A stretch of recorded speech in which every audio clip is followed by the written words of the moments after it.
Hello friends, എല്ലാവർക്കും Mallu Kannada food Hunter ചാനലിലേക്ക് സ്വാഗതം. ഇന്ന് നമുക്കൊരു സ്പെഷ്യൽ വീഡിയോ ആണ്. കർണാടകയിലും അതുപോലെ തന്നെ ബാംഗ്ലൂർ ഭാഗത്തെല്ലാം കല്യാണത്തിന് അവർ കംപ്ലീറ്റ് പ്യൂർ വെജായിരിക്കും. കല്യാണം കഴിഞ്ഞതിന് ശേഷം ഒരു പ്രത്യേക ദിവസം നോൺ വെജിന് വേണ്ടിയിട്ട് ഒരു വിരുന്ന് വയ്ക്കും. മിക്കവാറും ലഞ്ചായിരിക്കും.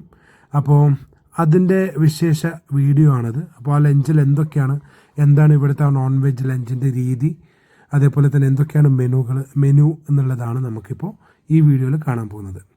ഓക്കെ, ആദ്യമായി ഈ ഒരു ഇവൻറ്റിന് 800 പേർക്കുള്ള ഇവൻ്റാണ്. അപ്പോൾ അതിനകത്ത് ഈ ഒരു കാണുന്ന ഇല ഇത് കമ്പൽസറിയാണ്. പിന്നെ ഈ ഒരു ബൗൾ ഇപ്പോൾ ഇട്ടത് അരി കൊണ്ടുണ്ടാക്കിയ പായസമാണ്. ഇതിനെ പിരിണി പായസം എന്ന് പറയും. ഓക്കെ, അതിനുശേഷം കുറച്ച് ഉപ്പും പിന്നെ പെപ്പറും മിക്സ് ആക്കിയിട്ടുള്ളതാണ്. പിന്നെ ഒരു സാലഡുണ്ട്, ഓണിയൻ, കുക്കുംബർ, ക്യാരറ്റ്, ലെമൺ, പിന്നെ ഒരു ഹാഫ് മുട്ട. അപ്പോൾ അതിനുശേഷം 2 പീസ് കബാബ്, 2 പീസല്ല നമ്മൾ ആവശ്യത്തിനിടും. പിന്നെ ഇത് ആന്ധ്ര സ്റ്റൈൽ ചില്ലി ചിക്കനാണ്. ഇപ്പോൾ ഇട്ടത് ഇഡ്ഡലിയാണ്, അതായത് ചവ്വരിയുടെ ഇഡ്ഡലി. ഇവിടെ അതിനെ സബ്ബക്കി ഇഡ്ഡലി എന്ന് പറയും. അപ്പോൾ അതിൻ്റെ കൂടെ കോമ്പിനേഷനാണ് ഈ ബോട്ടി കറി.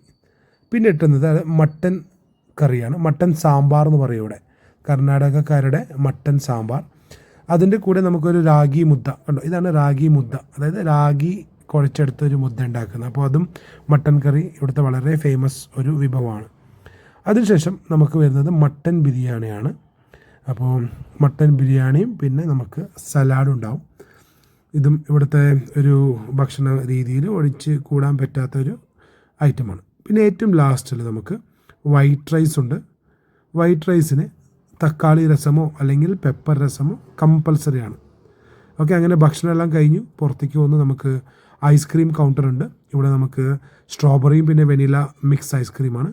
പിന്നെ പാൻ കൗണ്ടർ, പാൻ ബീഡ ഇവിടെ 95% എല്ലാ പരിപാടികൾക്കും കമ്പൽസറിയാണ്. അപ്പോൾ ഇതൊക്കെയാണ് ഇവിടുത്തെ ഫുഡിൻ്റെ രീതികൾ. ഇതൊരു ചെറിയ മെനു ആണ്. ഇനി നല്ല നല്ല മെനു ഉള്ള വീഡിയോസൊക്കെ ഞാൻ ഭാവിയിൽ അപ്ഡേറ്റ് ചെയ്യാം. അപ്പോൾ വീഡിയോ ഇഷ്ടപ്പെട്ടാൽ ദയവ് ഇത് ലൈക്ക് ചെയ്യുക, സബ്സ്ക്രൈബ് ചെയ്യുക, ഷെയർ ചെയ്യുക. Thank you so much.